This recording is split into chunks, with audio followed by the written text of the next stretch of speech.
Magandang araw kaibigan! Tuloy po kayo sa Felicidad's Channel. Sa mga kwento ng buhay at pag-ibig na hinalukay sa natatagong baul ni Felicidad.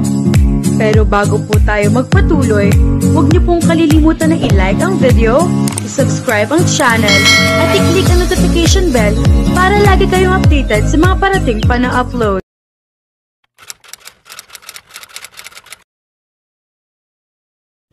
Pagod na pagod ang pakiramdam ni Marinel. Ilang gabing hindi maayos ang tulog niya. Hanggang na mga sandaling iyon ay hindi pa rin siya makapaniwalang wala na ang kanyang lolo Juan kahit pang 90 na ito ng pumanaw. Hindi naman sila malapit na malapit ng kanyang abuelo. Alam niyang mahal na mahal siya nito, ngunit hindi ito showy. Bata pa siya ay palagi na nitong sinasabi na siya ang mamamahala sa kumpanyang ito mismo ang nagtayo. Tela, ang produkto ng Gamayo Company. Bukod doon ay may ratan business pa sila. 5 taon na siyang katulong ng kanyang abuelo sa pamamalakad na negosyo nito. Alam na niya ang pasikot-sikot doon.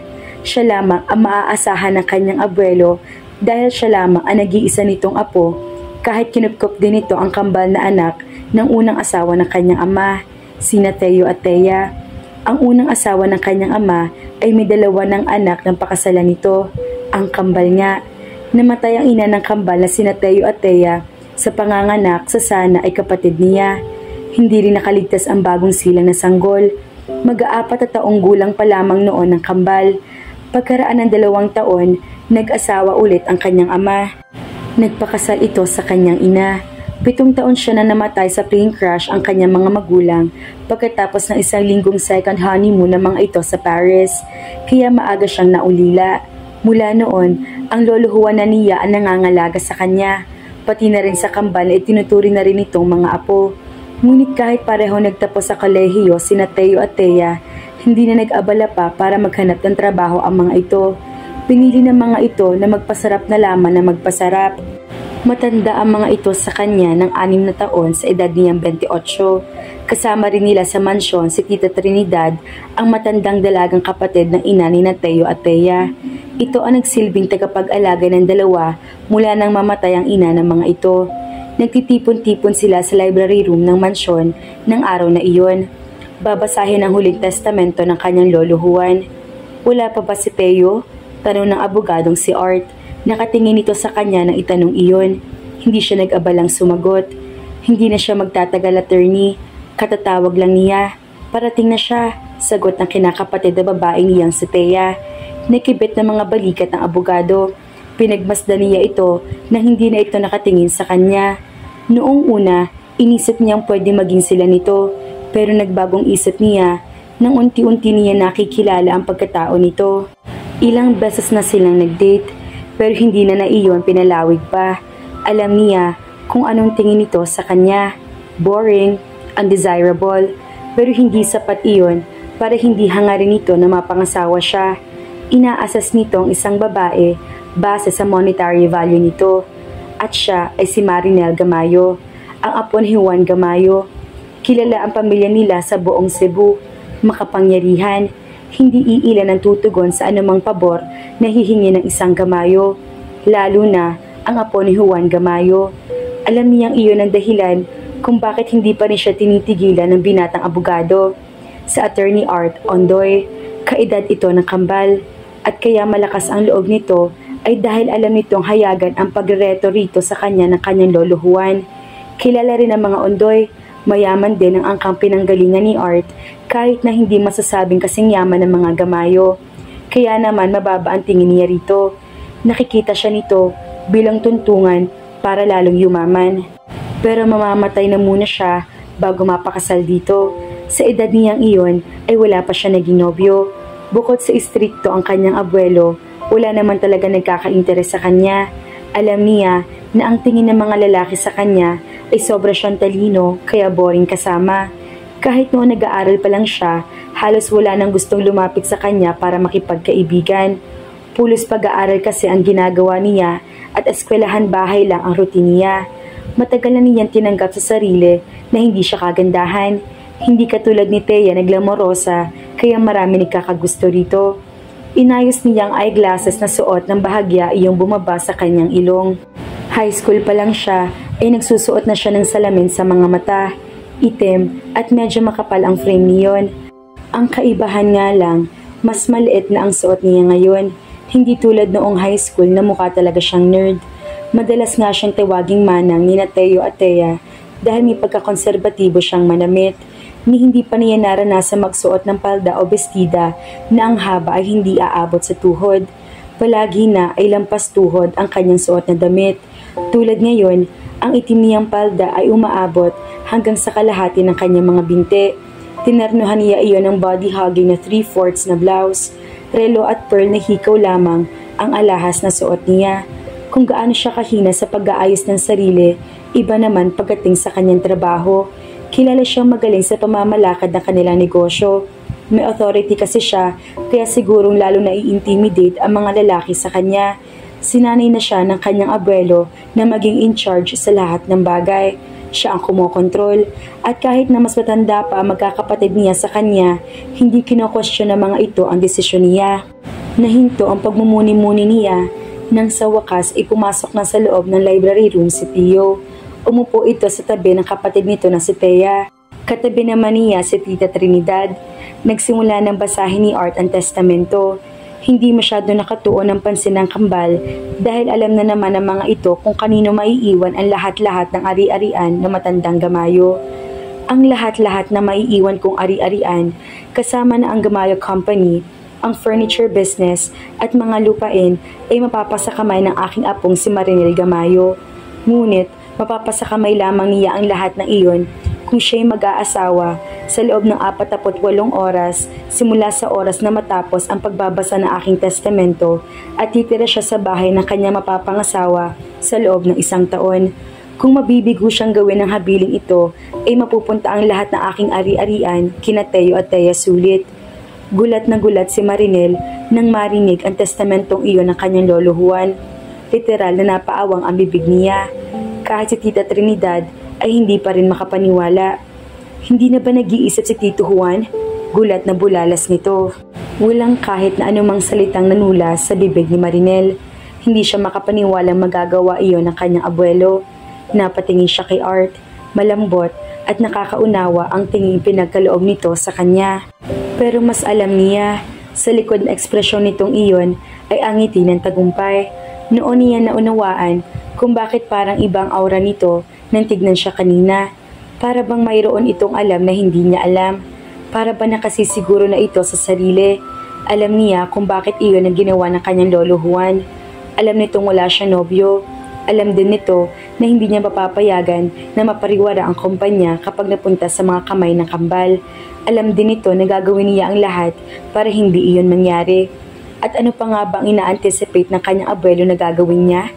Inaasahan na matanda na ikakasal siya sa kanyang protege.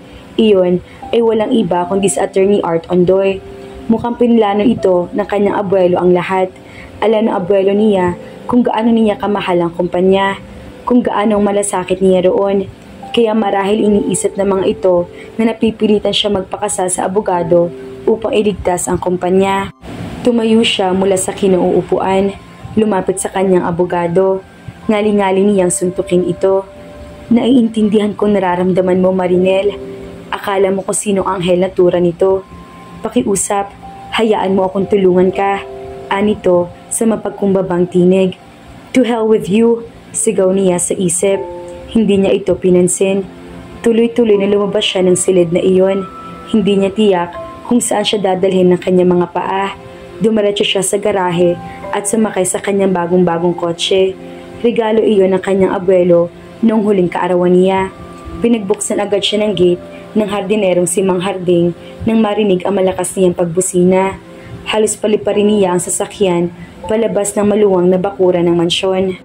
Dama ni Marinel ang panginginig ng kanyang mga kamay habang hawak-hawak na mahigpit ang manibela. Lampas 1 oras na siya nagmamaneho nang walang tiyak na patutunguhan. Ngunit hindi pa rin maalis-alis ang pagingit-ngit ng kanyang nararamdaman. Hindi maalis sa kanyang isipan ang mukha ni Art kanina sa loob ng library room. Akala mo kung sinong tupa na nag-aalok ng tulong. Muntik na niyang sapakin ito. Gusto niyang punitin ang ngiti na kapagkit sa mga labi nito nang tingnan siya nito bago basahin ang testamento. Hanggang sa kabilang buhay ay talagang hangad pa rin ang kanyang abuelo na manipulahin ang buhay niya. Siniguro nito na ang gusto pa rin nito ang masusunod. Alam niyang pinili nito si Ariel na maging asawa niya at gumawa ito ng paraang upang masiguro iyon. Kung hindi lang niya inisip ang kapakanan ng kumpanya at mga taong umaasa roon, malamang ay hahayaan na lamang niya mapunta iyon sa kambal para magalit ang kanyang abuelo at si Art. Tignan lang niya kung hindi biglang babangon sa hukay ang kanyang abuelo habang unti-unting inuubos si Teo at Thea ang pinaghirapan nito ng napakaraming taon at kung hindi rin manghinay ang impaktong abogadong iyon. Pero noon ka na magpakasal siya kay Art, hindi niya hahayaan ang sariling makulong sa isang pagsasamang walang pag-ibig at respeto. Hindi pa siya nababaliw. Siguro, hindi siya kanais-nais gaya ng ibang babae. Siguro, hindi siya kasing interesante ng kanyang kinakapatid na babae na si Thea. Totoong hindi siya kaakit-akit at sopistikado. Hindi ibig sabihin na hindi niya karapat-dapat na pakasalan ang isang lalaki magmamahal sa kanya bilang kapalit. Isang lalaking igagalang siya. Kahit ng isang hindi kanais-nais na babaeng tulad niya, ay nararapat-dapat. Pagkaraan ng 2 oras, tinahak ni Marinel ang daan pabalik. Tinungo niya ang bahay ni Nana Macaria at Tata Rolando. Hindi iyon kalayuan sa mansyon. Ang mga ito ang masasabi niya na siya nagsilbing kanyang mga magulang. Wala pa siya sa mundo ay naninilbihan na ang mag-asawa sa kanyang abuelo. Maaga man siya naulila sa mga magulang, itinuring naman siyang parang tunay na anak ni Nana Macaria at Tata Rolando. 3 taon na nakararaan na magbitaw sa trabaho sa mansyon ang mag-asawa. Si Nana Macaria bilang kusinera at si Tata Rolando bilang driver. Pinatigil lamang ito ng pamangkin ng mga ito na nasa Amerika. Si Darius, may maganda na kasi itong trabaho roon. Gayunpaman, madalas pa rin nasa mansyon si Nana Macaria upang alagaan siya. Umaalis lamang ito pagsapit ng 5:00 pagkatapos maipagbilin sa mga katulong kung anong iluluto para sa hapunan na magugustuhan niya. Nasa tabi niya ang mag-asawa hanggang sa mailibing ang kanyang abuelo. At ngayon ay kailangan niya ang payo ng mga ito. Nais niyang madama ang mapagkalingang yakap ni Nana Macaria. Nais niyang marinig ang mga payo ni Tata Rolando. Malayo pa siya, ay tanaw na niya ang bahay ng mga ito. Bungalow type iyon na ipinagawa ni Darius. Nagulat siya na makitang may nakatayo na ring malaking bahay sa tabi niyon. Matagal na siyang hindi nakapupunta roon, kaya bago sa kanyang paningin ang malaking bahay. Kilala niya ang pamangkin ng mga ito na si Darius. Matanda ito sa kanya ng 4 na taon. Ngunit dahil rebelde at madalas nasasabit sa gulo noon, nagpang-abot pa sila ng high school. Iniwan ito ng ina nito sa pangangalaga ni Nana Macaria. Magpinsan ng mga ito. Nakapag-asawa kasi ng Kano ang ina ng binata at ayaw nitong isama sa Amerika ang anak nito. Nang mag-divorce ang ina ni Darius at ang asawa nitong Kano, saka pa lamang nakuha sa Amerika ang binata. Ang alam niya ay doon na ito nakapagtapos ng kolehiyo. Malapit siya kay Nana Macaria at Tata Rolando, ngunit kahit kailan ay hindi sila nagkalapit ni Darius. Kahit pa nga sabihing pamangkin ito na itinuturi niya mga magulang, hindi niya ito gusto. Hindi naman siya snob, pero alam niya hindi niya makakasundong ugali nito. Masyadong sigurado sa sarili, lakwatsero at madalas na nakikipag-away. Basagulero sa madaling salita. Inis siya rito dahil pakiramdam niya ipinahihirapan nito ng husto si Nana Macaria. Kung hindi niya ito gusto, batid niyang ganoon din ito sa kanya. Kapag nagpupunta nga ito roon sa mansyon, titignan siya nito mula ulo hanggang paa na para bang hindi kaaya-aya ang nakikita ng mga mata nito. Kahit na hindi niya ito kinakausap, madalas ay inaasar siya nito. Masyado raw siyang suplada at mataas ang tingin sa sarili. Hindi raw niya malalaman kung anong totoong mundo dahil masyado siyang secured sa mundo. Hindi lang siya kikibo, ngunit pagkakalooban niya ito na mapanuring tingin. Tingin na wari nagsasabing hindi sila magka-level.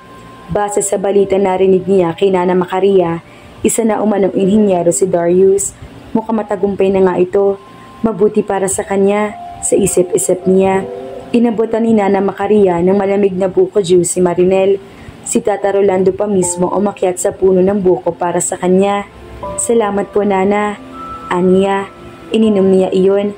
Wari na pawi kahit papaano ang pagkahapong nararamdaman niya. Hindi ko akalaing magagawa iyon ng lolo mo, Marinel. Narinig niyang sabi ni Tata Rolando. Iniisip pa niyang ganun-ganun mo na lamang ipapaubay ang kumpanya sa magkapatid na iyon? Kaya nga ginawa iyon ng matanda, para mapilita magpakasal si Marinel kay Art, ani Nana Macaria. Kaya nga po, gulong-gulong isip ko, hindi ko mapapayagan na mapasama ang kumpanya pero hindi ko rin naman kaya makasal kay Art. Alam kong may kinalaman siya dito. Alam kong kasama siya ng lolo sa pag-iisip na bagay na ito. Nalulungkot ng wika niya. Ano ngayon ang plano mo, anak? Tanong ni Tata Rolando. Nagpakawala siya ng isang malalim na hininga. May bagay na kanina pa naglalaro sa kanyang isipan. Wala nang iba pang paraan. Maghahanap po ako ng lalaki magpapakasal sa akin sa lalong madaling panahon. Naibulalas niya. Gulat ang rumihistro sa mukha ng mag-asawa. Saan ka naman hahanap ng lalaking gayon? Agad na tanong ni Nana Macaria. Abay baka oportunista pang mahanap mo, ani Tata Rolando. Bahala na ho. Pupunta ko sa isang pub house kung saan marami nagpupuntang mga lalaki. Mag-aalok ako ng malaking halaga para lang magpakasal sa akin. Bahala na ho. Ang importante, kailangan kong makahanap ng mapapangasawa bago matapos ang palugad sa testamento. Desperado nang sabi niya. Jesus Mario Josep Marimel, bulalas ni Nana Macaria. Naririnig mo bang sinasabi mo, anak? Hindi ho ako makakapayag na si Art ang manalo sa labang ito. Aniya, kahit sinong lalaki? Maang na tanong ni Tata Rolando. Kahit sino ho, maagap na sagot niya. Kung gayon, ako ang iyong lalaki, Marimel Gamayo. Narinig niyang sabi ng isang tinig. Paglingon niya, tumambad sa kanya ang matangkad na lalaki nasa bungad ng pinto. Hindi niya ito kilala, pero mukhang pamilyar. May bigote at balbas ito. Malaki at maganda ang pangangatawan nito at may naglalaro na makahulugang ngiti sa mga labi nito. Sa kabuuan, siya isang matipuno at isang maskuladong lalaki. Darius, narinig niyang sambit ni Nana Macaria. Hindi makapaniwala na patitig si Marinel kay Darius. Ibang-iba na ito sa Darius na nakilala niya. Mukha siyang edukado, marangal siguro, maaring ganoon nga, ngunit naroon pa rin ang kaarugantihan na noon pa man ay kinaiinisan na niya. Kanina ka pa ba riyan? Pagkuwan ay tanong niya. Sapat na para marinig ang iyong suliranin. Anito at pumasok na sa loob ng bahay. Ibinaling niya ang nagtatanong ng mga mata kay Nana Macaria. Dumating si Darius noong isang araw, Marinel. Anito, maari nga makatulong sa iyo si Darius, anak. Narinig niyang wika ni Tata Rolando. Kaysa naman makahanap ka pa ng oportunista. Kahit papaano, kilala mo na rin naman si Darius. Kilala niya si Darius. Hindi nila gusto ang isa't isa. Sa una pa lamang nilang pagtatagpo, ganoon na agad ang naging pakiramdam nila sa isa't isa. At ano naman ang intensyon nito at nag-alok na tulungan siya? Payag ka bang pakasalan ako at manatiling kasal sa akin ng 1 taon? Tanong niya rito. Bakit hindi? Magiging isang pribilehiyo ang pakasalan, ang mataas at makapangyarihang Marinel Gamayo. Nakangising tura nito. Halata ang sarkasmo sa tinig nito. O maaring siya lamang ang nakakahalata niyon dahil wala naman naging reaksyon ng mag-asawa. Darius or Art? Aniya sa isip. Kahit kailan, hindi niya makakaya makasal kay Art. Hindi nga ba't handa na siya maghanap ng kahit na sinong lalaki na maaari magpakasal sa kanya, wag lamang matupad ang balak ng kanyang abuelo at ng abogado nito. Kahit na malaki ang disgusto niya kay Darius, pamangkin pa rin ito ng 2 taong nag-alaga sa kanya at nagpadama ng kalinga at pagmamahal ng isang pamilya. Kaya niyang mabuhay na 1 buong taon kasama siya. Pareho silang sibilisado at edukadong tao. Tiyak, kaya niyang tiisin ang isa't isa. Kung talagang handa kang tulungan ako, kailangan na natin kumilos. Kailangan natin kumuha ng lisensya at ng iba pang mga kailangan. Aniya, na animo ay nasa sariling opisina. Puno ng otoridad ang kanyang tinig. Ayos lang sa akin, ani Darius. Nana Macaria, Tata Rolando, lalakad na po kami. Paalam niya sa mag-asawa. Niyakap siya ng mga ito bago sila tuluyang umalis ng binata. Inisip na lamang niya na para siyang isang robot, nakaprogram na kung anong dapat gawin at dapat na makiayon na lamang sa agos. Teka, saan mo ko dadalhin? Aniya nang igiya siya ni Darius. Sa halip na nakaparada niyang sasakyan, isa-isang sasakyan na nakaparada sa garahe ng malaking bahay, nakatabing-katabi lamang ng kina Nana Macaria, sila lumipat. Kukunin natin ang kotse ko. Tugon nito, seryoso ang muka. Hindi ako sasakay sa kotse mo. Kung gusto mo, maghiwalay na lang tayo. Sumunod ka na lang sa kotse ko. Aniya, Marinel, sumakay ka na sa kotse. Hindi ba't may hinahabol tayong oras? Hindi ako pupunta kahit saan kung wala ka sa kotse na ito. Matigas na tura nito. Nakaingos na sumakay na lamang siya sa sasakyan nito. Mas mabuti, bulong nito bago sumakay sa kotse. Inalis nito ang naglalarong ngiti sa mga labi na makapasok sa loob ng sasakyan. May masasabi para sa kapangyarihan ng pangalang Gamayo. Madali silang nakakuha ng lisensya kahit walang appointment. Gabi na makarating sila sa bahay ng kaibigang judge ng mga Gamayo, si Judge German Vergara. Pinapasok sila ng katulong at tinawag ang noon ay nagpapahinga ng judge. Napansin ni Marinel na napapailing si Darius. Marahil ay iniisip nito napakadali niya nakuha ang mga pribilehiyong ipinagkakait sa isang ordinaryong tao dahil apo siya ni Juan Gamayo. Nanatili nakatayo lamang si Marinel sa maluwang na sala ng bahay na iyon. Pinanginginigan siya ng mga tuhod. Pakiramdam niya, ilang sandali pa ay magkokolaps na siya. Nangyayari ba talaga ito?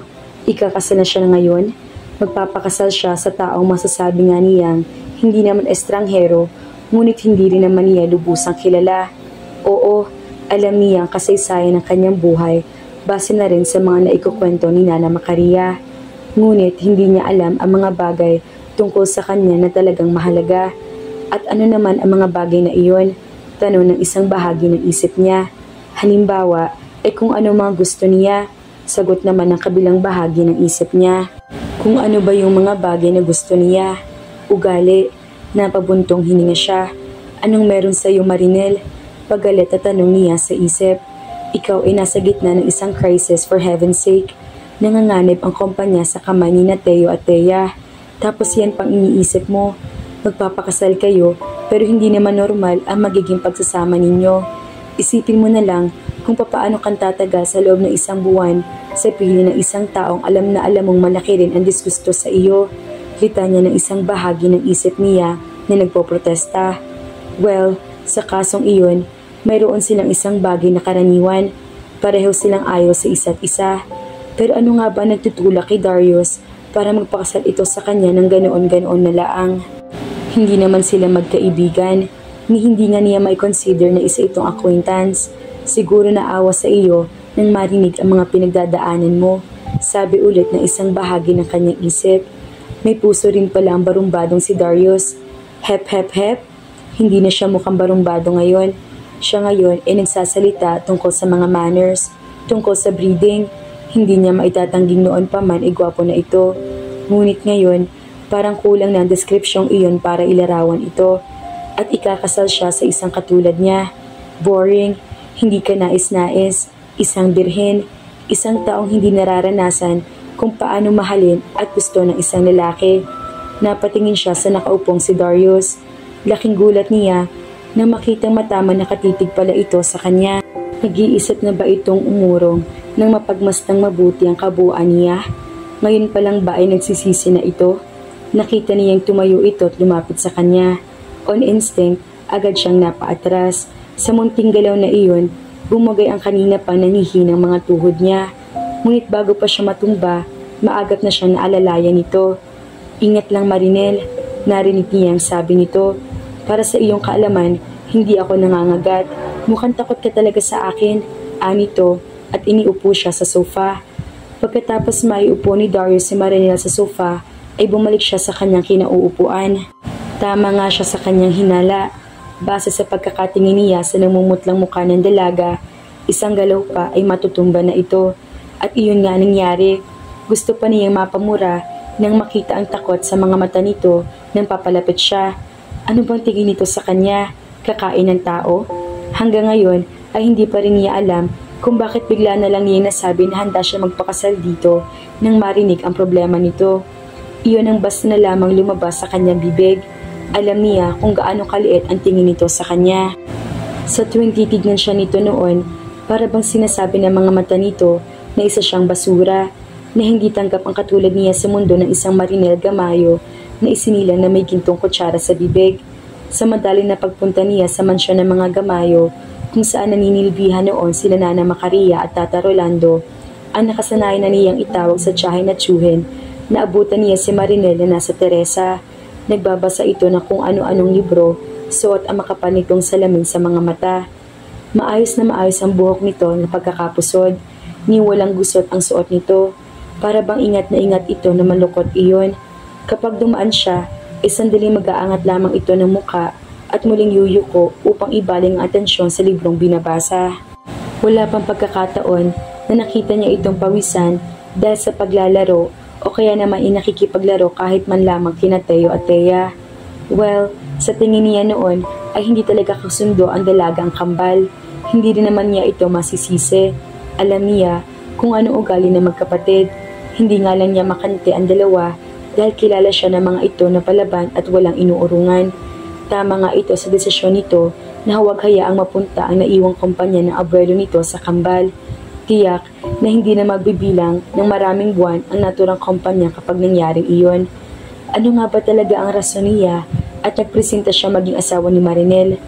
Ang totoo, may mga pagkakataon noon na hiniling niyang dumating ang pagkakataon na kailanganin din ito ang tulong niya para maibaba naman niya ang kilay nito na nakataas sa tuwing nakikita siya. O kaya, mapaghiwalay niya ang salubong nitong mga kilay para malaman nito gaano man kababa ang tingin nito sa pagkatao niya, mangangailangan din ito ng tulong mula sa kanya. Akala niya hindi na darating ang araw na iyon, ngunit dumating ito. Hindi man ito hiningi ang tulong niya, hindi nakaligtas sa kanyang paningin ang relief na bumanag sa maganda nitong muka nang siguruhin nito kung talagang handa niya itong pakasalan. Noon, ang tingin niya rito ay isa sa mga taong inuuri ang kanyang pagkatao. Sa kanyang puso, gusto niyang ipakita sa kanila na hindi siya hahantong sa basura gaya ng hulat inaasahan nila sa kanya. Kaya nga hindi niya hinangad na maging American citizen. Nais niyang bumalik sa kanyang bayan at pamukhaan ng mga taong ang tingin sa kanya ay basura dahil lamang anak siya ng kanyang ina sa isang lalaking mayroon ng pananagutan sa iba. At isa si Marinel sa mga taong iyon. Mula nang dumating siya noong isang araw, ikinalalaki ng ulo niya kapag may nakakasalubong siya mga kakilala at mababanaag niya sa mukha ng mga ito ang pagkamangha at inggit. Sino nga ba naman na mag-aakala na ang tulad niyang rebelde at palaging laman ng rambulan ay makakapagtapos ng pag-aaral at magiging isang matagumpay na inhinyero?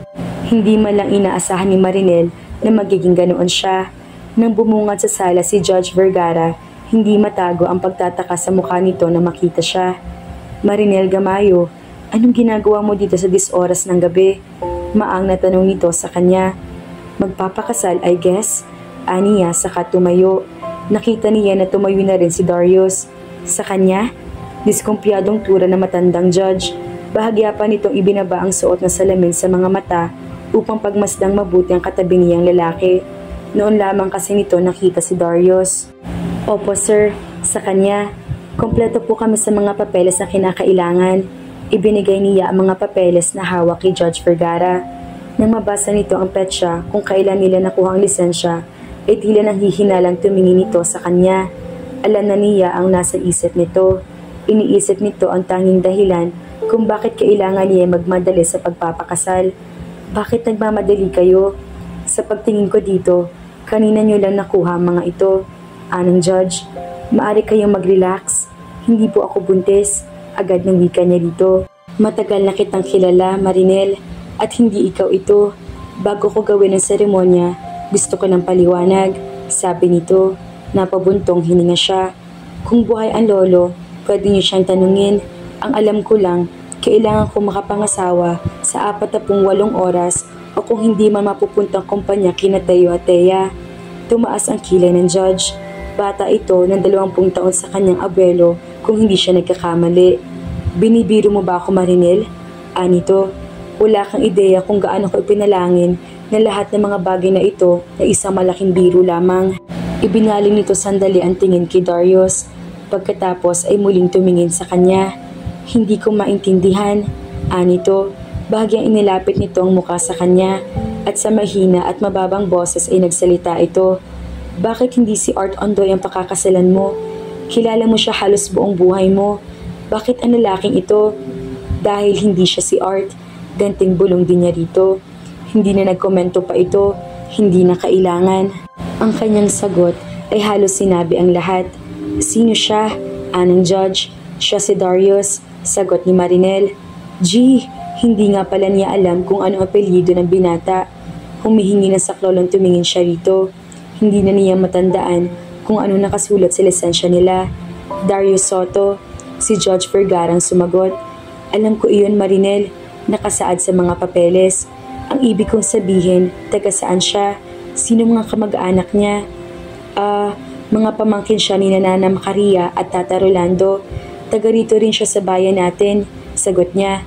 Tahimik lang naman na nakikinig sa usapan nila ng judge si Darius. O talaga, mabubuting tao sila, anong matanda. Kilala nito ang mag-asawa. Hintayin lang natin ang kabiyak ko at ang bunso ko para maging testigo. Pagkatapos ay sisimula na natin ang seremonya. Ngayon ay binibigkas ko na kayo mag-asawa na. Parang masama na naman ang pakiramdam ni Marinel. Nahihilo na naman siya, para siyang matutumba. Kung hindi lamang sa mahigpit na pagkakaalala ni Darius, malamang ay tuluyan na siyang bumagsak sa sahig. Tapos na, ang kumpanyang Gamayo ay ligtas na. Ngunit mahal na Diyos, masasabi niya rin ba ang tungkol sa kanyang sarili? Congratulations, maari mo na halikan ng iyong asawa, dugtong ni Judge Vergara. Kahit parang duda ito kung may dapat ngang i-celebrate, gayong alam nito ang tunay na rason sa likod ng katatapos lamang na kasal. Pareho sila napatitig ni Darius sa judge. Pagkatapos ay nagkatinginan sila ng binata, ng kanyang asawa. Hindi tama iyon para sa kanya. Napatitig siya sa mga mata ni Darius. Hindi niya alam kung bakit bigla na lamang nanubig ang kanyang mga mata. May kung ano sa mata niya, isang bagay na napakaamo na nanunuot sa kanyang pagkatao. Ang intensyon lamang ni Darius ay i-assure si Marinel. Sa kung ano ang dahilan ay hindi rin niya alam. Ngunit ang pagnanasa ay napakalakas. Nang makita niya ang luha sa mga mata nito, otomatikong nahaplos niya ang pisngi ng kanyang asawa. Hinaplos niya ang pisngi nito. Gusto siyang pakalmahin. Huwag ka nang umiyak, masuyong saad niya. At nang maramdaman niya nag-relax ang kanyang asawa, unti-unting inilapit niya ang mga labi sa mga labi nito. Nakita niya ang panlalaban sa mukha nito.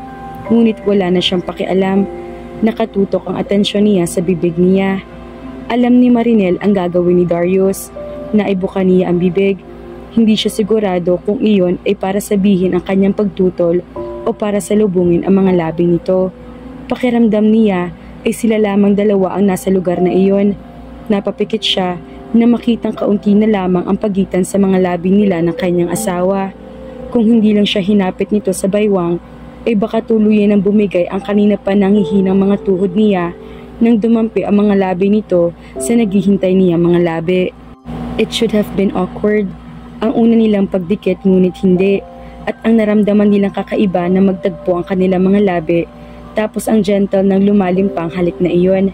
Tama ang pakiramdam, kahit pamilyar, nang mapansin ni Judge Vergara na nadadala na sila at makita nito magkayakap na sila ng mahigpit, sadyang inilakas nito ang kanyang pag-ubo. Ngayon, mukha na kayong mag-asawa, nanunuksong komento nito. Nang bahagyang lumayo sa kanya si Darius, hindi niya maipaliwanag ang biglaang pakiramdam ng pagkawala. Agad na pinaalalahanan niya ang sarili. Wala siyang intensyon na ituloy ang intimate part ng kasal. Mas maaga na maintindihan iyon ni Darius. Mas magiging maayos ang pagsasama nila nito. Umatras siya bago pa nito makita ang naging epekto sa kanya ng paglayo nito. Nang mag-usap pa sila ni Marinel at Judge Vergara, natuon ang atensyon ni Darius sa malalim na pag-iisip. Ang halik ay dapat walang iba kundi isang formalidad lamang. Hindi niya inaasahan may nararamdaman siyang kakaiba. Ngunit may nangyari sa kanya nang ang hinga nito ay tumama sa kanyang pisngi. Hindi siya handa sa kakaibang damdaming ibinigay ng halik na iyon. Huminga siya ng malalim.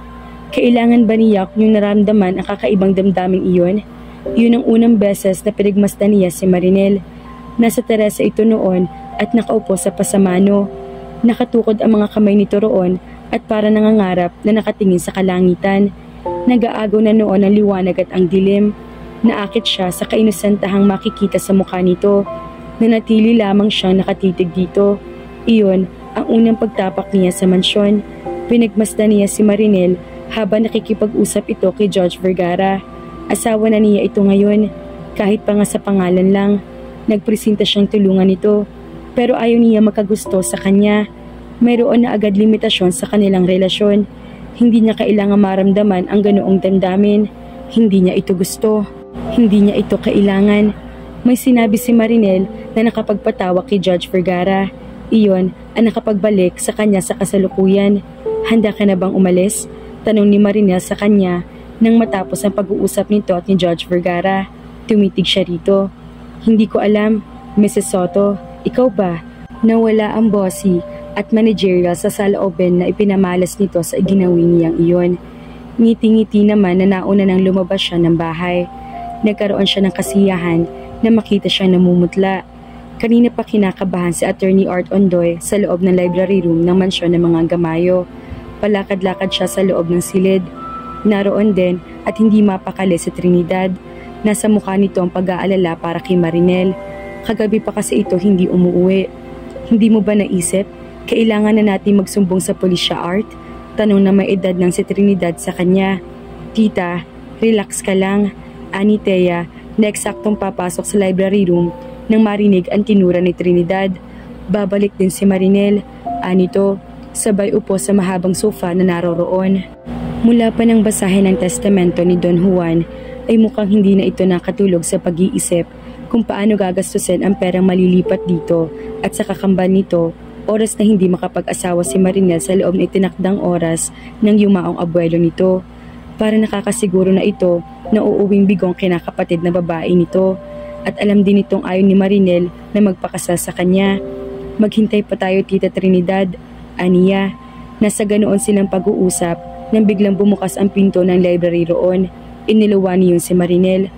Marinel, kaginhawaan ang mababanaag sa mukha ni Attorney Ondoy. Agad at sinalubong siya nito. Hindi mo kailangan gawin ito na mag-isa. Alam mo yun, Marinel, nandito ako.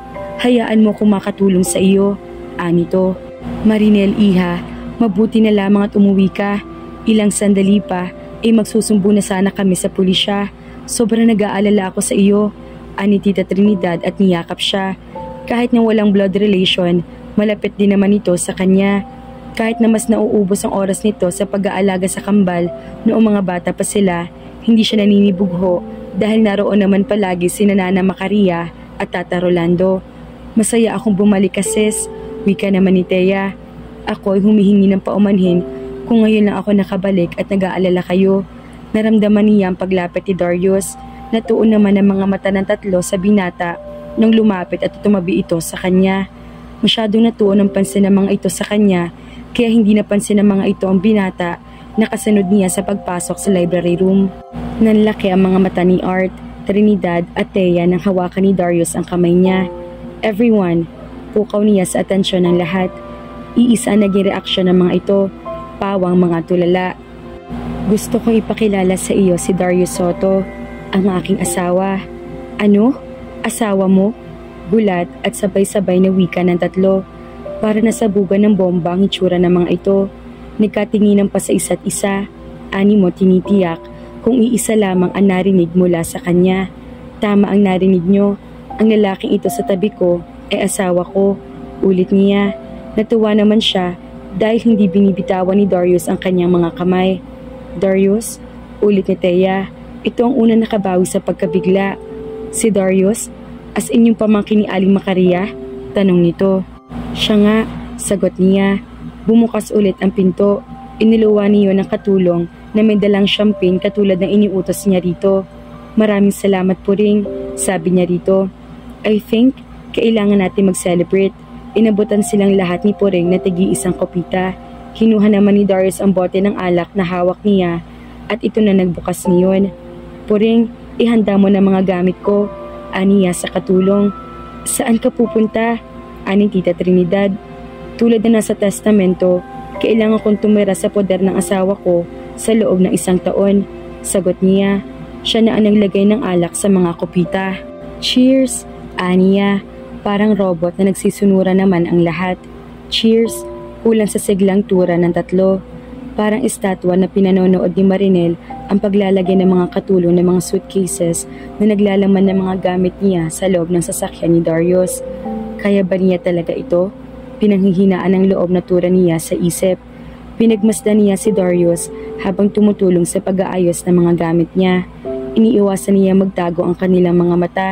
Hindi na niya siguro kailanman malalaman kung ano nagtulak dito para pumayag na magpakasal sa kanya at manatiling kasal sa kanya sa loob ng 1 buong taon. Wala kaya itong naiwan na nobya sa Amerika? Hanggang kailan ba ito sa Pilipinas? Hindi pa nga pala nila napag-uusapan ang magiging kaayusan sa pagtulog nila. Nakapagpalubag na lamang ng kalooban niya ang kaalamang naroon naman sina Nana Macaria at Tata Rolando. Hindi malalayo sa kanya mga ito. Halika na Marinel, tara na. Narinig niyang malakas na sabi ni Darius. Pagkatapos siyang humalik kay Tita Trinidad na tanging naghatid sa kanya hanggang sa labas, bukod sa mga katulong, bumaba na siya ng Teresa at sumakay sa kotse ni Darius. Maghanda ka Marinel, it's showtime na. Mariing napapikit siya habang umaandar ang sasakyan. Sa napakaikling panahon lamang, agad na nagbago ang nakasanayan niyang pang-araw-araw na buhay. Kung dati humigit kumulang alam niya kung ano mangyayari sa bawat araw, ngayon ay hindi na niya alam kung ano mga mangyayari. Biglang hindi na siya ang kontrol. Sinalubong sila ni Nana Macaria at Tata Rolando. Agad na binuhat ng binata ang 2 maleta. Kasunod si Tata Rolando na may bitbit ding maleta. Sandali, bulalas niya na makitang imbes na sa bungalow ni Nana Macaria, dadalhin ni Darius ang mga gamit niya at tinahak nito ang daan patungo sa malaking bahay. Bakit? Anito, saan madadalhin ang mga gamit ko? Nagtatakang tanong niya. Sa bahay ko, anito at nagpatuloy na sa paglakad. Sandali, pigil na naman niya. Ano na naman? Baka akala mo hindi mabigat itong mga maleta mo. Anito at tuloy-tuloy na naglakad kahit muli pa niya itong tinawag. Nana Macaria, bahay ni Darius iyan? Tanong niya.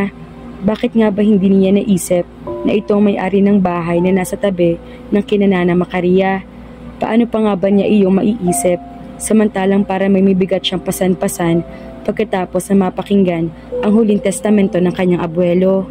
Sa kanya nga iyan anak, ipinagawa niya iyan habang nasa Amerika pa siya. Anito, doon ako titira? Para nahihinaktukutan, tura niya sa isip. Kaming 2 lang doon. Hala, halika na sa loob at na makapagpahinga ka na, ani Nana Macaria sa kanya. Nagpatianod na lamang siya rito. Kompleto sa gamit ang maluwang na sala na sumalubong sa kanya. Halatang pati interior design ng bahay ay pinag-isipang mabuti. Mataas din ang hagdan patungo sa pangalawang palapag ng bahay. Si Darius mismo ang nag-design ng bahay na ito Marinel.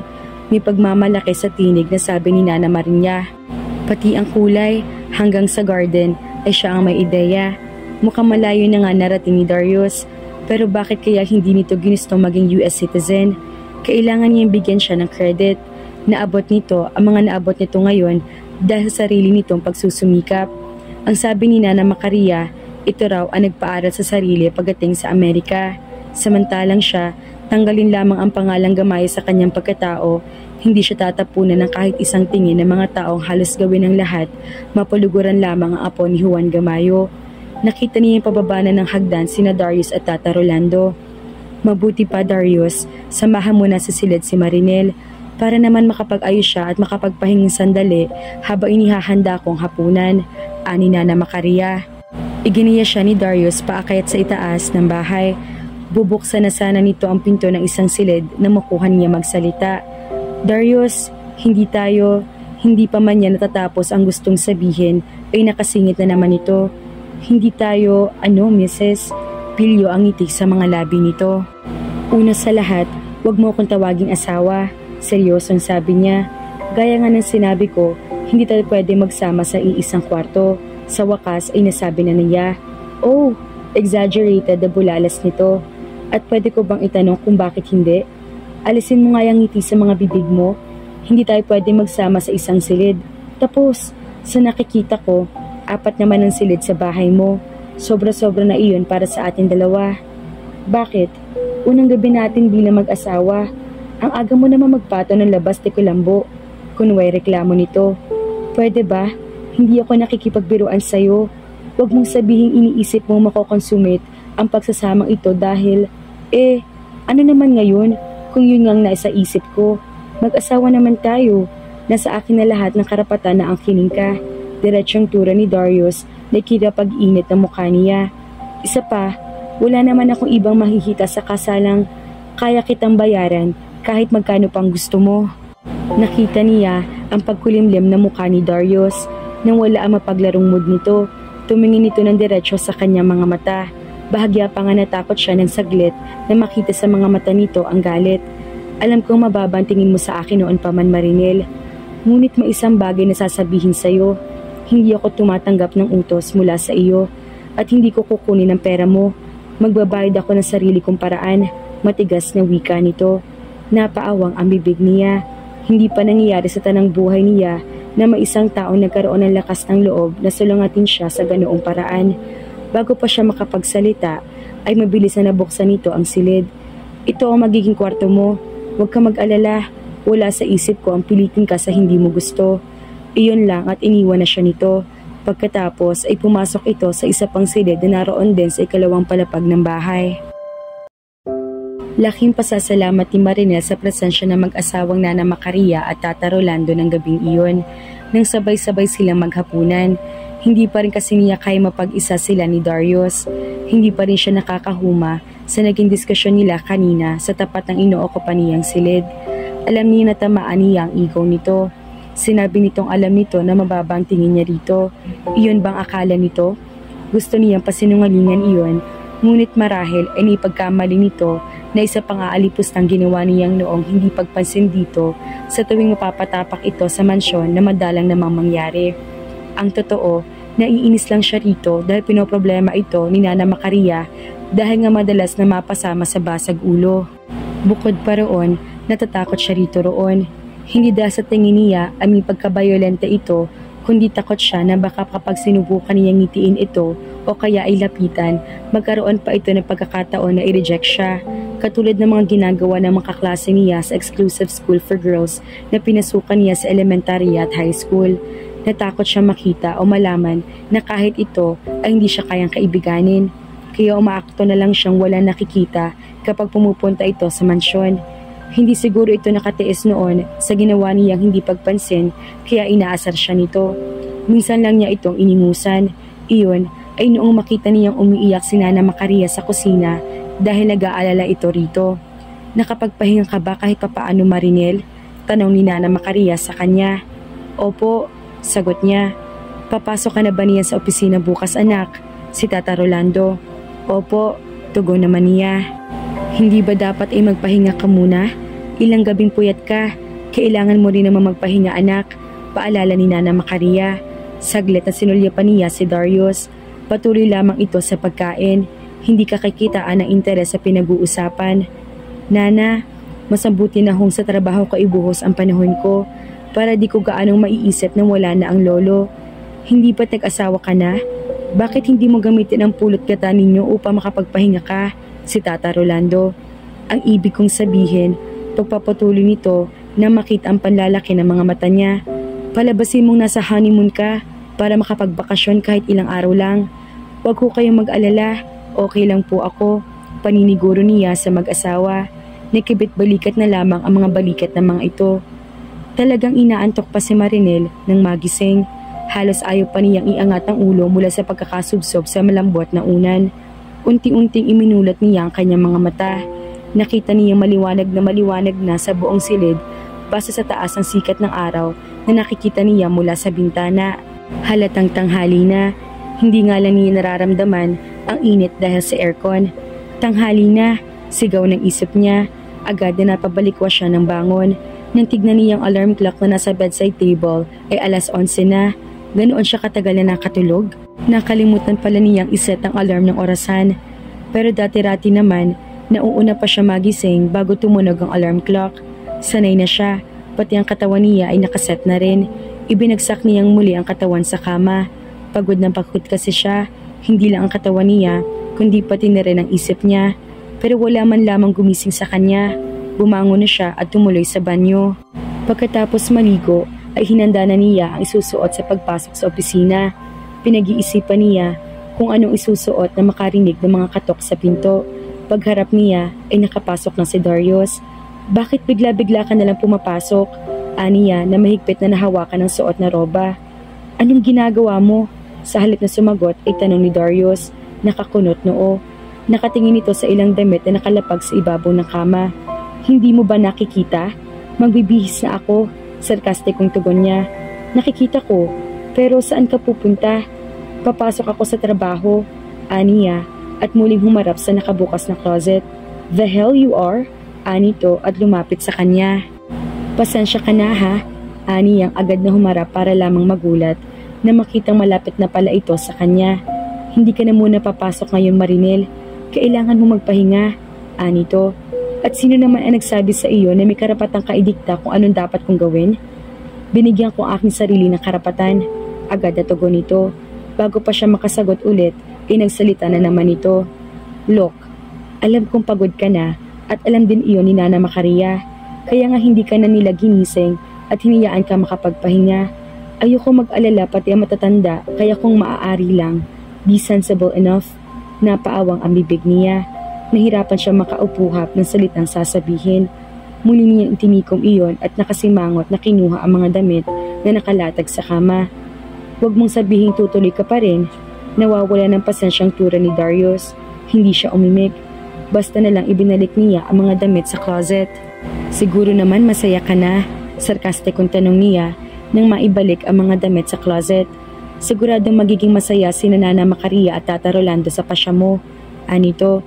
Nainis siya dahil talaga nais nitong ipinagdiinan ang mga tsuhin at tiyahin lamang nito ang inaalala nito nang wala iyong kinalaman dito.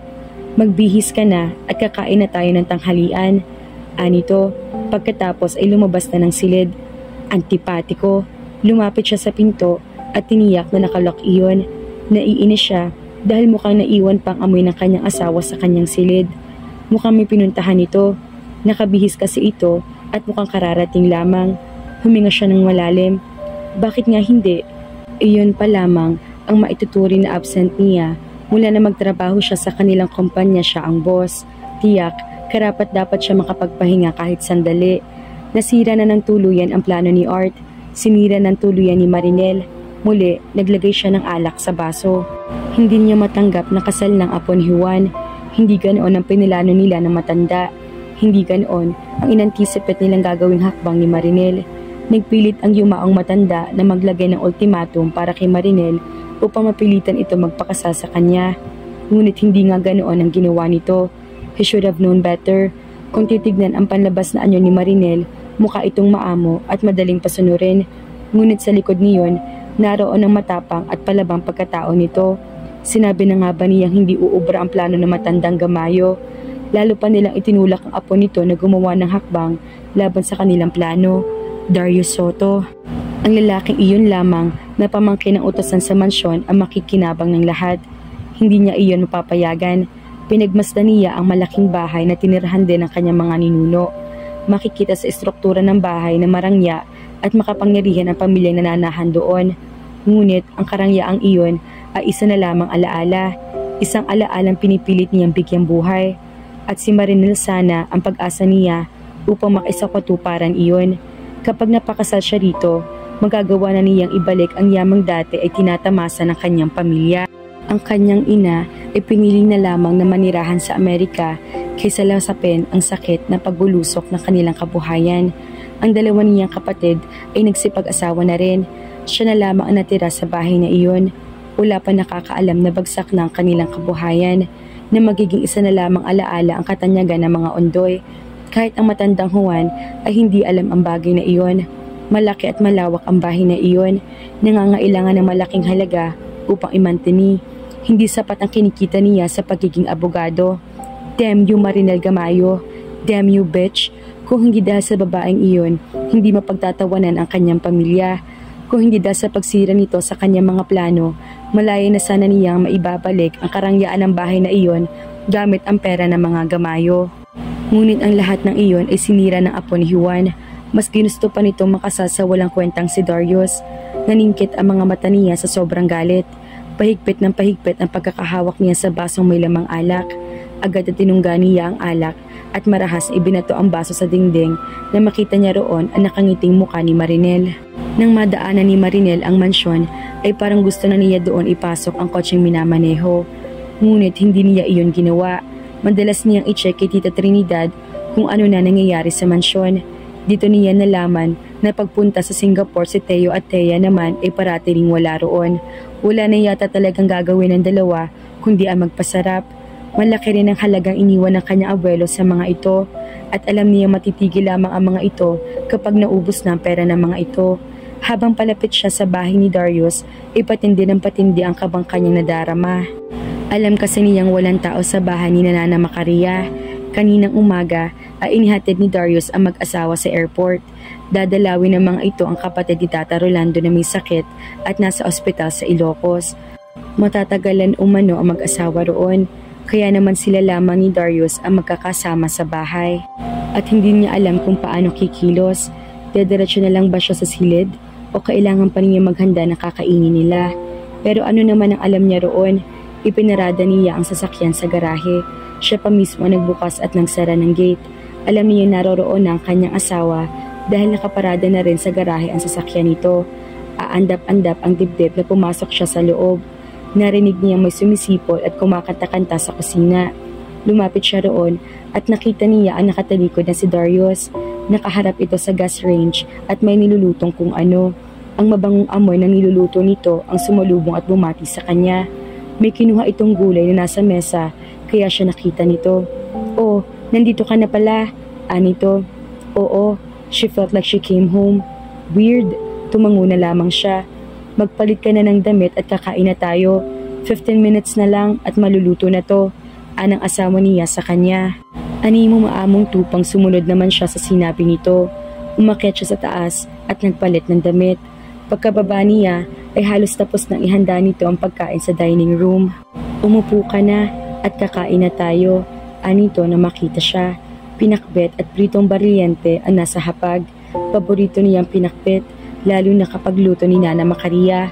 Mas gusto niya ang mga simpleng putahe kaysa sa kung ano-anong putaheng ipinaluluto ng kanyang abuelo noon.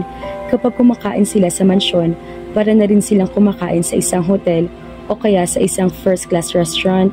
Bilib na bilib nga siya kay Nana Macaria dahil kaya nitong lutuin ang kahit na anong putahe. Binilhan pa nga ito ng kanyang abuelo ng cookbook. Ang talento pa lang iyon na matanda ay nakuha ng pamangkin nito. Masarap ang pagkakaluto ni Dario sa pinakbet ng malasahan niya iyon. "Pasado na ba?" Nakangiting wika nito. Mutik pa siyang mapasinghap na makita ang ngiting iyon. Noon lamang itong ngumiti na siyang pinatutungkulan. "Huwag mo nga lang gawing basihan ang luto ni Nana Macaria sa paghusga dahil tiyak na bagsak ako," pagpapatuloy nito. "Masarap," aniya. Hindi siya sanay na ganoon sila, hindi nag-iiringan, nakakapanibago. "Kumusta naman si Nana Macaria? Tumawag na ba sila?" tanong niya. "Nakarating na sila, tatawag ulit yun bukas para ibalita kung ano na nangyari sa kapatid ni Tata Rolando." Nilagyan pa nito ng kanin ang pinggan niya na makita na ubos na niya ang naunang iniligay niya sa plato. Pagkatapos niyon ay isinunod nito ang ulam. "Marunong ka pala magluto," komento niya. Sinusubukang gumawa ng usapan kahit pa nga ilang na ilang siya. Asawa niya ito, ngunit daig pa nilang estranghero sa isa't isa. "Ikaw ba naman ang maging pamangkin ni Macaria Liwag kung hindi ka rin matutong magluto?" anito. Kahit na naging rebelde ito noon, batid niya kung gaano rin kalapit si Darius kay Nana Macaria. Hindi nga ba't madalas na mag-alala ang mag-asawa sa kalagayan nito? Ganoon din naman ito. Si Nana Macaria at Tata Rolando pa rin ang binalikan nito kahit may pagkakataon na itong manirahan sa Amerika. Hindi nito kinalimutan ang mag-asawa. "Ano nga palang pinagkakaabalahan mo rito?" pagkuway tanong niya. Nagulat siya na makita na katigilan nito. Kunot ang noong tumingin nito sa kanya. Hindi niya maunawaan kung anong nasabi niya na hindi nito nagustuhan at may nabanaag siyang lungkot. O sakit ba iyon na nakita niya sa mga mata nito? "Bakit, Marinel? Sa tingin mo ba ay tanga pa rin ako? Na tumutunga nga lang? Naniniwala ka pa din ba na aasa ako sa pera mo? Iyan bang inaalala mo?" Mahina ngunit matigas ang boses nito. Para sa iyong kaalaman, mahal kong asawa, ako ay magsisimula ng aking isang construction firm at iyon ang pinagkakaabalahan ko. Kaya kitang buhayan ng marangya nang hindi na umaasa pa sa pera ng pamilya mo. Kahit pa nga ang magiging anak natin, sapat ang kinikita ko para maibigay ang luho ng aking pamilya. Tulala na patitig na lamang sa asawa si Marinel. Wala sa hinagap niya na mamasamain nito ang pagtatanong niya. She was not insinuating anything. Hindi pumasok sa isip niya na matatamaan pala niya ng tanong na iyon ang ego ni Darius. Dama niya ang pagtakas ng kulay sa kanyang muka. It was just a simple question. Wala siyang balak na bastusin siya sa simpleng tanong na iyon. At ano ang narinig niya? Magiging mga anak nila? Napabunti hininga naman si Darius nang tila ma-realize nito kung ano mga nasabi. Maganda na ang conversation na namamagitan sa kanilang mag-asawa. Para nagsisisi ito na nagpakasensitive ito. Easy now, lady. Ang pangalan ko'y Marinel. Marinel, tingnan mo ako. Anito na mag-iba siya ng tingin. Napilitan siyang muling tumingin dito. I'm sorry, I was out of line. Masyado lang kasing maraming tao nagmamaliit sa akin. I wasn't one of them. Singit niya. Oh yeah? I can force myself to believe you. Tugon ito. Madalas ko makita nag-aalala sa iyo si Nana Macaria. Umiiyak siya kapag napapasama ka sa gulo. Pakiramdam niya, ni pagkukulang sila ni Tata Rolando sa iyo. At naiinis ako sa iyo dahil doon, nakagalit ako.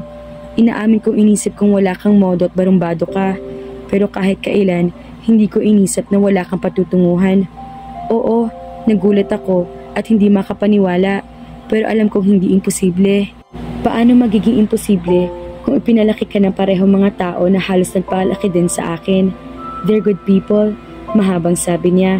Laking pasasalamat niya at nakaya niyang salubungin ang mga mata nito. Tahimik lamang ito. Walang salitang lumabas sa bibig nito. I'm not forcing you to believe me.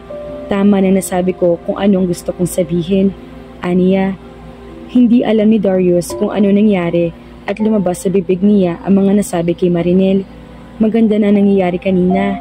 Hindi sila nagbabangayan, hindi nag-iiringan. But he spoiled it. Simple nga lang naman ang tanong nito. Sinusubukan na niya makipag-usap kahit pangadama niya ang pagkailang nito.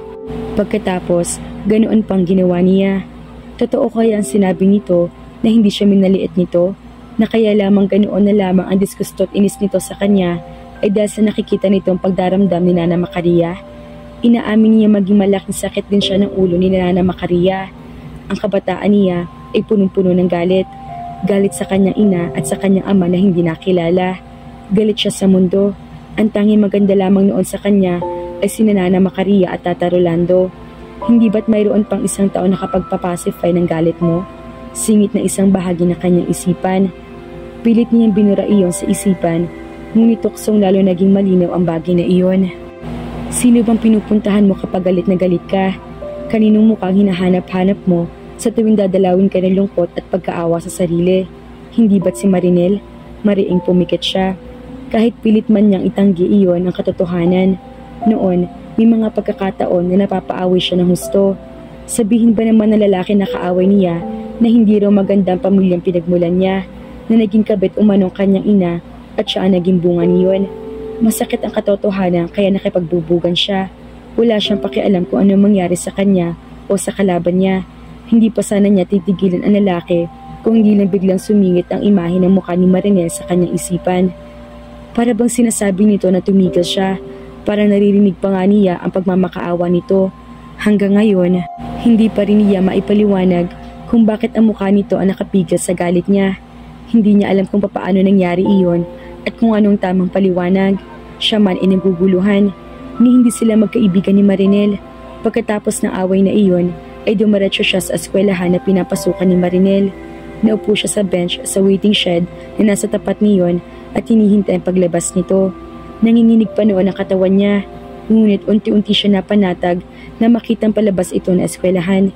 Hindi niya ito inalisan ng tingin hanggat hindi ito nakakasakay sa kotse. Mula noon, sa tuwing makakaramdam siya ng galit, pumupunta siya sa eskwelahan ni Marinel at uupo sa bench sa waiting shed at hinihintay ang paglabas nito. At kapag labis ang lungkot na kanya nadarama, pipikit lamang siya at aalalahanin ang mukha ni Marinel nang una niya itong makita. Nakatuon ng pansin sa kalangitan at animo nangangarap. Pagkatapos niyon, maiibsa na ang lungkot na nadarama niya. Weird, pero totoong nangyaring lahat ng iyon. Hindi niya maintindihan. Ang alam lang niya, nakakadama siya ng sakit sa tuwing tinitignan siya ni Marinel noon nang may galit o kaya ay inis sa mga mata. Ikinaiinis din niya kung saglit lang ito mag-aangat ng tingin. Pagkatapos ay muling yuyuko kapag nakita siya. Ano kayang posibleng paliwanag sa lahat ng iyon? At nadagdagan pa ang mga bagay na hindi niya kayang ipaliwanag na magpresenta siya maging asawa ni Marinel. Ano ba naman kasing pumasok sa kokote niya para gawin iyon? You always felt protective of her, sagot ng kanyang isip. Nakita mo siya nasa gitna ng gipit na sitwasyon at tinulungan mo siya. You always wanted to please her, Darius. Palagi mong gusto ipakita sa kanya na may mga bagay na ikaw lang makakagawa para sa kanya. Naaalala pa niya nang minsan magpunta siya sa mansyon upang dalhin ang mga bukong ipinakuha ni Nana Macaria. Nakita niyang maluha-luha na si Marinel dahil sa pang-aasar ni Teo. Hinilapan ng lalaki ang nakatiringtas na buhok ni Marinel bago ito iniwan. Inabangan niya na mapadaan sa kinatatayuan niya si Teo. Humarang siya sa daraanan nito. Tumabi ka nga, singhal nito. Agad niya itong pinintit sa rahan at marahas at sinandal sa dingding ng gilid na mansyon. Iyon ang huli mong pang-aasar kay Marinel, Teo. Kapag naulit pa iyon, may paglalagyan ka na. Mapanganib ang tinig na ginamit niya. Tinig na ginagamit lamang niya sa mga taong nakakalaban niya na sapakan. Hinigpitan pa niya ang pagkakahawak sa kwalyo ng damit nito. Nakita niya ang pamumutla nito dala ng takot. Alam nito hindi siya kaya nito. Nagkakaintindihan ba tayo, Teo? Aniya. Oo, nanginginig na tura nito. Oo, Darius. Tandaan mo, may paraan ako para malaman kung hindi ka tumutupad sa usapan natin. Hindi mo alam kung anong ginagawa ko sa mga nakakalaban ko, Teo. Galit na sabi niya. At wag na wag kang makakarating ito kahit kanino, lalong-lalo na kay Marinel.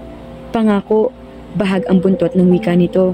Pagkatapos ay kumaripas na ng takbo ito, papasok sa loob ng mansyon.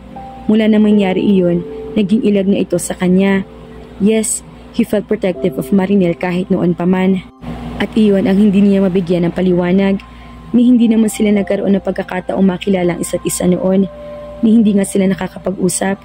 Hindi sila naging magkaibigan kahit pa nga napakalaki at napakahaba ng tali na dudugtong sa kanila. Sina Nana Macaria at Tata Rolando. Nagpakawala siya ng malalim na hininga. Iisa lamang ang dapat niyang isaksak sa utak kung bakit siya pumasok sa sitwasyong iyon. At iyon ay ang ipakita kay Marinel na kahit ang pinakamakapangyarihan at pinakamayamang tao sa lupa ay nanghihina rin, natutumba, nangangailangan ng tulong, at kasama roon ang apo ni Juan Gamayo. Naabutan ni Darius si Marinel na nakatulog na sa pagkakasanda sa sofa. Pinagmasdan niya ito. Kita niya ang pagkahapos sa mukha nito. Naupo siya sa center table at ipinatong ang mga paa nito sa kanyang mga hita. Dahan-dahan niyang minasahe ang mga iyon. Gusto niya magalit dahil sa pagiging workaholic nito. Marami naman itong mga tauhan, ngunit halos gawin na nitong bahay ang opisina nito. Parang ito na yatang gumagawa ng lahat ng trabaho. Nagpasya siyang ilipat ito sa silid nito upang makapagpahinga ito roon ng maayos habang inihahanda niya ang kanilang hapunan. Sigurado siya mangangali lamang ito kapag hinayaan niya ito sa sofa. Maingat na binuhat niya ito at iniakyat sa silid nito. Umungol ito nang mailapag niya ito sa kama. Masuyong hinaplos niya ang pisngi nito. Napatitig siya sa bahagi na kaawang ng mga labi nito. Hiningi niyang hininga. Malakas ang kabog ng kanyang dibdib. Sa tingin pa lang niya ay para napakalambot na ng mga labi nito. Dahan-dahang ibinaba niya mukha rito. Napapikit siya nang maramdaman ang mainit at banayad na hininga nito sa kanyang pisngi. Magaan ay dinampi niya ang mga labi sa mga labi nito. God! Agad na iningat niya muli ang mukha. Inipon niya ang lahat na natitira pa niyang pagpipigil sa sarili at mabilis na hinalikan ito sa noo. Inalis niya sa pagkakatak-in ang polong suot nito. Pagkatapos ay lumabas na siya ng silid nang hindi na lumilingon. Mahirap na, baka kung ano pa magawa niya. Nang maalimpungatan si Marinel ay bandang alas 8 na. Bumangon siya at binuksan ang ilaw ng silid. Paano ko nakarating sa kwarto ko? Nagtatakang tanong niya sa isip. Darius, ito lang naman ang kasama niya sa bahay na iyon. Siguradong ito nag-akyat sa kanya roon.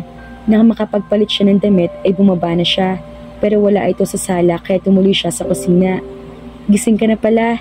Anito, Aakitin na sana kita. Come on, kain na tayo. Anito, tahimik silang kumain ng hapunan. Hindi niya alam kung magsasalita ba siya o ano. Nasa isip pa rin niya ang nangyari kagabi sa harap din ng hapag. Pinili na lamang niya mag-concentrate sa pagkain. Ang pakikipag-usap sa lalaking ito ay imposible. Sumusulip-sulip siya rito kapag alam niya hindi ito nakatingin sa kanya. Marinel, anito nang hulihin ang mga mata niya nang muli mapatingin siya rito. Bahagya pa napapitlag siya nang marinig ang tinig nito. Easy, Marinel. Narinig niya ang tura nito. Lihim na pinagalitan niya ang sarili. Why was she so edgy? Ano bang pakialam niya kung ang tingin sa kanya ni Darius ay mapagmataas at mayabang? Nagpaliwanag na siya. Wala na siya magagawa kung hindi pa rin ito maniwala. Aminin mo na kasing ayaw mong manatiling ganoon ang tingin niya sa iyo. Singit ang kontrabidang bahagi ng isip niya. Marinel, pukaw muli ni Darius sa atensyon niya. Umangat ang ulo niya at bigla siya nakatitig sa kanya. Tila may pag-aalalang bumadha sa mukha nito na para bang sinasabi ng ekspresyon nito na, "What did I say this time?" Muli ay parang nasasense nito ang kanya nadaramang takot. Damn it, huwag mo akong tignan ng ganyan. Anito, hindi ako mapanganib na lalaki. Hindi ako nananakit ng mga babae. Hindi ko pinipilit ang mga babae na gawin ang anumang ayaw nilang gawin. So will you please relax, Marinel? I'm sorry. Okay, let's have a deal. Ano bang ayaw mo at inaalala mo na baka gawin ko sa iyo? Tanong nito. There won't be any of that. Alam mong ibig kong sabihin. Aniyang hindi masabi-sabi ang gustong tukuyin. Hindi ko alam kung anong ibig mong sabihin. Sabihin mo sa akin. Amuse na tura nito. Para maideya na ito kung anong gusto niyang tukuyin basta sa nakita nitong pamumula na mukha niya. Yun. Alam mo, hindi tayo pwede magkaroon ng sex? Dugtong ni Darius. Yes, mukhang hindi na ikinabigla pa nitong sagot niyang iyon. Pero kita ang pagkadismaya sa mukha nito. It's just that we weren't able to talk about it. I just want it out to be open. Gusto kong malinaw ang lahat sa pagitan natin. Aniyang hindi makatingin ng diretsyo rito. 2 linggo na buhat na magpakasal sila at hindi pa nila napag-uusapan ang bagay na iyon. Nabahala siya na mabanggit ni Darius ang supposed to be magiging anak nila. Wala iyon sa usapan. Baka inaasahan nito makoconsummate ang kanilang pagsasama bilang mag-asawa. Ano namang feeling mo, Marinel? Type niyan tulad mo? Wake up, girl. For all you know, wala naman palang saysay ang kinatatakot mo. Sermon ng kanyang isip. Kung ay kinatatakot mo ay ang mga nasabi ko kagabi, kalimutan mo na yun. I was talking about our supposed children hypothetically to make you see my point. Susundin ko naman kung ano man ang mga regulasyon na isaset mo. Ngunit mayroon din akong sariling set of rules. Anitong titig na titig sa kanyang mga mata. Malakas ang tibok ng kanyang puso habang hinihintay niya ang pagpapatuloy nito. Hindi mo ko servant, hindi ako tumatanggap ng utos. Ngunit papakinggan kung anumang suggestions. Nakita nito ang paglunok niya ng ilang beses, ngunit nanatili lamang iyong tahimik. Well, do you have any? Any what? Suggestions? No, I don't have any. Okay then, that's settled. Bakit hindi mo simulan ang paghugas ng mga pinggan? May titignan lang ako sandali sa labas. Tumayo na ito at takma nang aalis ang tawagin niya. Nakatayo na rin siya. Hindi pa ako nakakapaghugas ng pinggan. Nagulat na muling napaharap si Darius. You never? Bulalas nito. Sweet heavens! What's wrong? Tanong ni Marinel. Hindi ka pa nakakapaghugas ng pinggan? Sabi nito. Nainis siya sa ginamit nitong tono. I take it na hindi ka rin marunong magluto. Tama ako, no? Nag-init ang kanyang mga pisngi. Yes, pumalatak ito. Parang hindi pa rin ito gaano makapaniwala. Hindi ko kasalanan yon. Pagrarason niya. Then, kanino pala? Wala siyang naisagot dito. Kung akong tatanungin mo, panahon na para matuto ka. Makikita mo ang sabon, pati na ang dishcloth sa lababo sa kusina. Ikaw ay isang matalinong babae. Figure the rest out for yourself. Pagkasabi niyon ay umalis na ito. Ilang segundong nanatili siyang hindi kumikilos. Pagkatapos ay wala nagawang sinimula niyang ligpitin ang kanilang pinagkainan at hinugasan na rin niya ang mga iyon. Hindi pa naman huli ang lahat para matutuhan niya ang mga gawaing bahay. Isa-isang tinignan ni Art ang mga bills na dumating at kailangang bayaran. Kasama na roon ang notice mula sa bangko. Hindi pa kasi niya natutubos ang pagkakasangla ng bahay. Panay na nga lamang ang pakiusap niya. Hindi siya makakapayag na mailit ang bahay na siya nagpapaalala na minsan ay kinilala ang pamilya Ondoy. Tiyak din na maniningil na ang pinagkuhanan niya ng bago-bago niyang sasakyan. Kinuha niya iyon dahil inaasahan na niya magpapakasal sa kanya si Marinel. Magkakaroon na rin siya ng karapatan sa pera ng mga gamayo. Nangihinang naupo siya sa sofa. Kung hindi sana sa katangahan ni Marinel, mababayaran na sana niya lahat ng mga pinagkautangan niya. Mapapaayos na rin sana niya ang bahay at maibabalik na sana niya ang yabang at rangya niyon katulad noon. Talagang ginagalit siya ng gusto ni Marinel Gamayo. Kung natuloy ang lahat ng plano niya, kasama sana niya ito sa bahay na iyon. Magkakaroon siya ng akses sa pera ng pamilya Gamayo bilang asawa nito. Tuluyan nang mawawala ng kinang ang pangalang Ondoy. Malalantad sa lahat na naghihirap na sila, na hindi na nila kayang ibangon muli ang kanilang kabuhayan. Walang dapat sisihin kundi ang apo ni Juan. Hindi niya ito mapapatawad sa ginawa nito sa kanya. Nanlisik ang mga mata niya nang maisip ang mukha ni Marinel. Humigpit ang pagkakakuyom ng mga kamay niya. Hindi mo ako maiisahan, Marinel. Never. Piping pangako niya sa sarili. Kanina pa naihanda ni Darius ang hapunan nila ni Marinel. Alas 5:30 na dumating siya sa bahay buhat sa construction firm na itinayo niya. Sa susunod na linggo ay magsisimula ng operasyon niyon.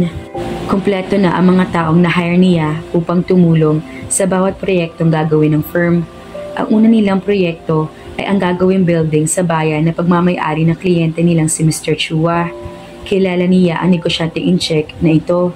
Nagkakakilala sila sa San Diego, California, kung saan siya nagtrabaho noon. Nang malaman nitong babalik siya sa Pilipinas, ay sinabi nito na siya ang gagawa ng building na balak nitong ipatayo sa mismong lugar na iyon.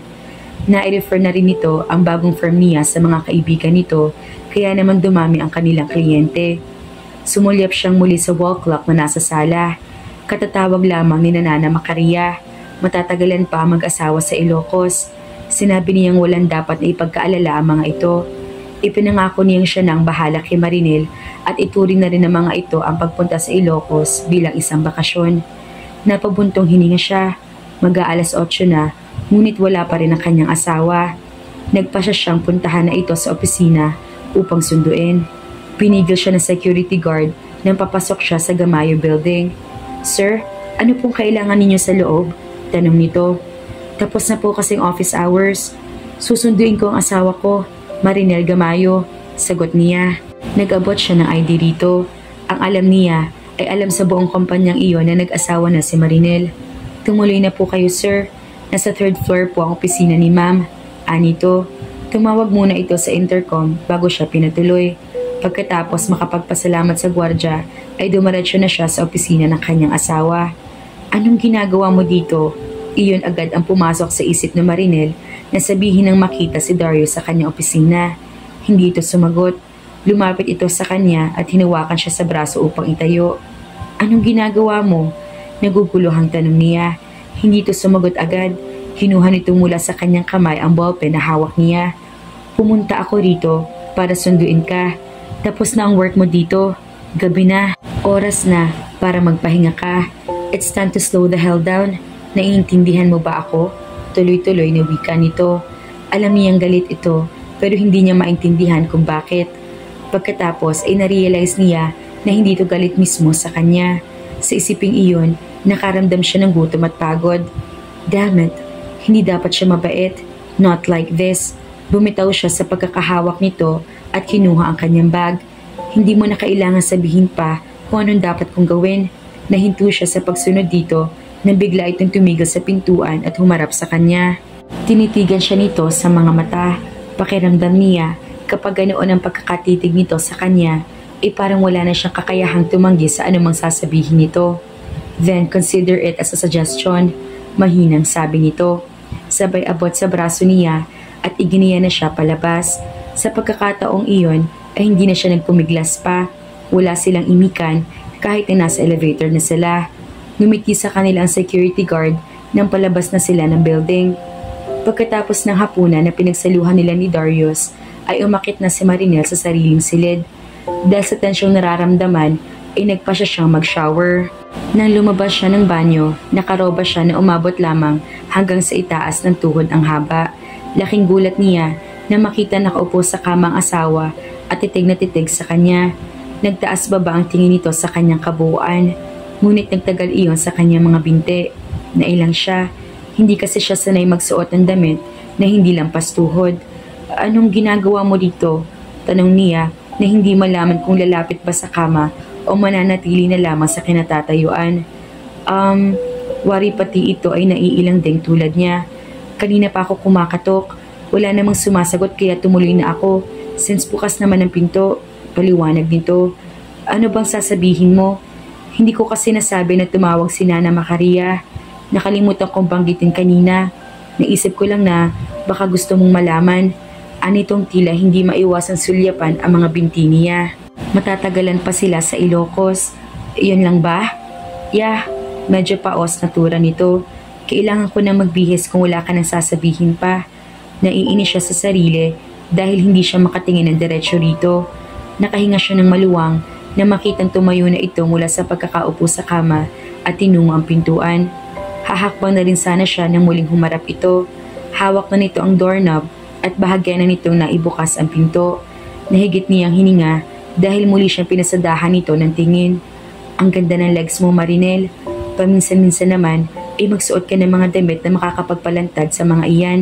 Anito, pagkatapos ay kininditan siya. Napasinghap siya sa tinura nito. Dama niya ang panginginig ng mga tuhod niya, kaya naman agad siyang lumapit sa kama upang maupo. Bakit ba may pakiramdam din siyang para naghahabol siya ng hininga? Weird. Kung mayroon mang sasabihin kahinaan si Darius pagdating sa pisikal na anyo ng isang babae, iyon ay ang magagandang binti at taglay iyon ng kanyang asawa. Bihirang-bihira mabistahan niya ang mga binti ni Marinel dahil palagi ito nakaslacks at mahahabang palda kapag pumapasok sa opisina. Well, maganda naman talagang kutis nito kaya makinis ang mga binti nito. Kaliligo lamang nito, basa pa nga ang buhok nito. Napaka-sexy niya at walang sapin ng paa. Pumikit siya ng mariin upang alisin sa isip ang imahe ng kanyang asawa. Ngunit pilit na nagsusumiksik iyon sa kanyang utak. Napamura siya. Pagkatapos ay tumayo na mula sa pagkakaupo sa kama.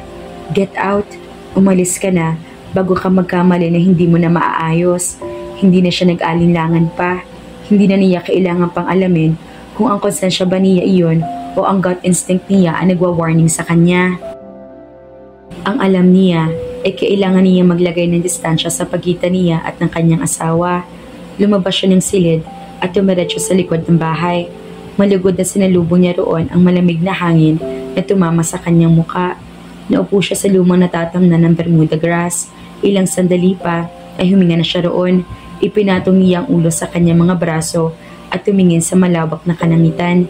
Kahit na gaano pa kapayapa ang nakikita niya sa labas ng bahay, pilit pa rin sumisiksik sa kanyang isip na dapat ay nasa tabi siya ng kanyang asawa ng mga sandaling iyon. He wanted to crawl in bed with Marinel. Siyang asawa niya. Ito ang ikatlong linggo na sila lang sa bahay. Ngunit mula sa kanyang pananaw, ang malinaw na iniisip niya ay hindi maaaring mangyari. He wanted to make love. Gusto niyang maramdaman ang lambot ng katawan ng isang babae, ang labi ng isang babae. Hindi lang basta katawan ng babae, kundi katawan ni Marinel. Marinel's lips, iyon ang gusto niya. Ngunit hindi ito mangyayari. Nakaramdam siya ng disappointment sa isiping iyon. Hindi niya inaasahan ang ganoong pakiramdam na magpresenta siyang pakasalan si Marinel. Alam niyang he was out of her league. Kung maiba lamang ito magpipilian, siguradong tatanggi ito sa kanyang alok. Ngunit hindi nito napigilan ang pagnanasa nararamdaman niya para kay Marinel. Abala sa trabaho si Marinel nang pumasok ang assistant niyang si Rochelle. May dala itong isang bugkos ng mga pulang rosas. "Para kanino yan, Rochelle?" tanong niya rito. Mas matanda ito sa kanya. 42 na ito. Ito rin ang tumayong assistant ng kanyang lolo Juan. Bukod sa pagiging efficient nito sa trabaho, mabait ito at mapagkakatiwalaan. Parang nga nakababatang kapatid na ituring nito sa kanya. "This is obviously for you." Nakangiting tugon nito. "Siguro, galing sa hunk mong asawa." Inilapag nito mga bulaklak sa kanyang mesa. May maliit na card na naka-attach doon. Kay Darius nga, kaya galing ang mga bulaklak, tanong niya sa isip. May kung anong malamig na bagay na parang humaplos sa kanyang puso sa isiping iyon. Binasa ni Rochelle ng malakas ang nakasulat sa card. Para sa iyo, Marinel. Best wishes. Art. Kay Art galing ang mga bulaklak. Hindi niya maintindihan kung bakit may disappointment siya nararamdaman nang matiyak niyang hindi iyon galing sa kanyang asawa. Deep inside her, gusto niya manggaling iyon sa kanyang asawa. I can smell some disappointment out here, to Johnny Rochelle sa kanya. Nagtatanong ang mga matang tumingin siya dito. Huwag mo nang ipagkaila, Marinel. It's written all over your beautiful face. What? Na-disappoint ka na hindi ito galing sa asawa mo? Prangkang tura ni Rochelle. Rochelle, lalabas na ako. Huwag ka na mag-abala pang tumanggi. I can see it. Iyon lang at lumabas na nga ito ng kanyang pribadong opisina. Muling natuon ang pansin niya sa mga bulaklak. Kahit papaano ay natutuwa na rin siya at mukhang hindi naman dinibdib ni Art ang ginawa niya. Kahit na alam niyang buong paniniwala nito na dito siya magpapakasal at alam niyang in one way or another ay nasaktan niyang ego nito. Ikinagaan pa rin ang loob niya ang kaalamang tinatanggap na rin nito ang naging desisyon niya. Maya-maya ay biglang tumunog ang intercom. Si Rochelle ay nasa kabilang linya. Ayon dito ay nasa line 2 raw niya si Art. Tinanggap naman niya ang tawag. Hi Marinel, masiglang bati ni Art sa kanya. Natanggap mo na ba ang mga bulaklak? Oo, ang ganda nila, salamat. Tugon niya, kahit na binigla mo kaming lahat sa ginawa mong hakbang, alam mo naman, I still wish you the best, right Marinel? May narinig siyang tunog sa background ni Art na parang may ibinatong kung ano. Oo, salamat ulit Art. Hahayaan mo na kita magsaya Marinel. Hahayaan kong isipin mong wala ka lang sa akin ang lahat. Ngunit huwag masyado mag-enjoy, honey. Makakaasa ka na nandyan ako upang sirain ang iyong araw sa bandang huli. Ani Art sa isip, habang titig na titig sa litrato ni Marinel na nakadikit sa dartboard. Marami ng tama ang dart pin sa mukha ng litrato nito. Sinipat-sipat muna niya ang target habang hawak ang natitirang dart pin sa kamay. Ilang sandali pa ay ibinato na niya iyon at pabalusok at tumama eksakto sa pagitan ng mga kilay ni Marinel. Gotcha! Naku mga kafelisidad, mukhang malalagay sa panganib ang buhay ni Marinel. Ano kayang binabalak ni Art kay Marinel? Mailigtas kaya siya ng kanyang asawa na si Darius? Kaya naman, abangan!